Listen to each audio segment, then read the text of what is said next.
Hello friends, welcome back to my channel. আর আজকে আমি তোমাদেরকে দেখাবো মটরের বীজ থেকে মটর গাছ লাগানো। আর এই দেখো এই মটরগুলো। তো কিছুদিন আগে আমাদের বাড়িতে এই মটরগুলো আনা হয়েছিল। আর এই মটরগুলো খোসার মধ্যেই ছিল। তো কিছুদিন থাকার পরে আমি দেখলাম ভিতরে গজ হয়ে গেছে। তো আমি ভাবলাম কেন না আমি এর থেকে গাছ তৈরি করে নিই। মটরে তো গজ হয়ে গেছে, জানি না গাছ হবে কিনা, তো ট্রাই করতে কি আসে যায়। তো আমি ভাবছি যে ট্রাই করে নিই, কারণ আমাদের এখানে কিন্তু এগুলো কেউই লাগায় না, হয় না মনে হয়, তাই জন্যই হয়তো লাগায় না।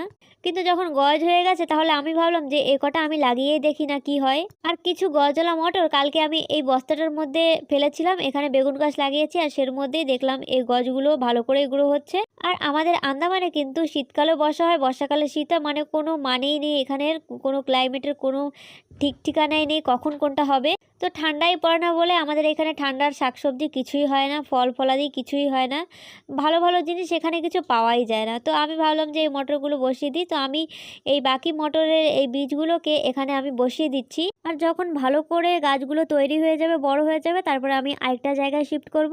তো ভিডিওটি ভালো লাগলে একটা লাইক করে দিও, আমার চ্যানেল নতুন আসলে সাবস্ক্রাইব করে দিও। আর দেখা হচ্ছে অন্য একটা মিনি ব্লগে। তো ততক্ষণের জন্য টাটা, বাই বাই।